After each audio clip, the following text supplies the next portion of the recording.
Absolutely রং। ভালো বলে যে আপনি প্রশ্নটা তোলার কারণে যে 4 মূলনীতির বাতিল হয়ে যাবে এই প্রচারণা যারা করছেন তারা কিন্তু উদ্দেশ্যমূলক করছেন। এখানে জাতীয় জুলাই সনদে কোথাও নাই এই 4 মূলনীতির প্রতিস্থাপন করতে হবে, এটা বাদ দিয়ে সাম্য, মানবিক মর্যাদা, সামাজিক নির্বিচার যুক্ত করতে হবে, এই কথা কিন্তু বলে নাই, কোথাও নাই। আপনারা প্লিজ গণমাধ্যম আপনারা প্লিজ পড়ুন এবং সঠিক তথ্য প্রচার করুন। যারা এটা করছেন যে 4 মূলনীতি বাতিল করা হবে জুলাই সনদ বাস্তবায়িত হলে, অ্যাবসলিউটলি রং এবং রিডিকুলাস, এটা উদ্দেশ্য প্রণোদিত।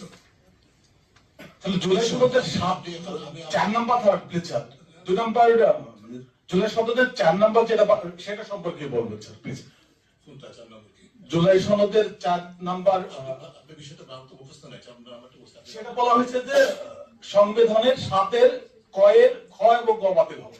একটু প্লিজ স্যার যেটা একটু যদি আপনি যদি 7-এর ক কি লেখা দিয়ে বলতে হবে আপনারা।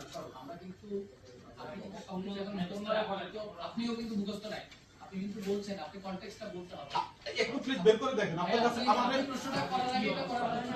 এখানে বলা হয়েছে একটু সাবমিট করুন। এখন 4 নম্বরে যেটা আছে প্লিজ দেখেন না, আপনাদের থাকার কথা না না ঠিক আছে, কিন্তু আপনারা প্রশ্ন করার আগে প্লিজ একটু প্রস্তুতি নিয়ে প্রশ্ন করাটা বেটার। না, এটা প্রস্তুতি নিয়ে আমি করেছি। তাহলে আপনাকে ওই কনটেক্সটটা বলতে হবে, প্রশ্নটা বলতে হবে। 7 নম্বরটা দেখেন না, আমার এখানে আমি বের করতে পারছি না, মানে নেট সমস্যার কারণে। ভাইয়া এটা তো তাহলে প্রস্তুতি না প্রস্তুতি আছে। আচ্ছা থাকতাম।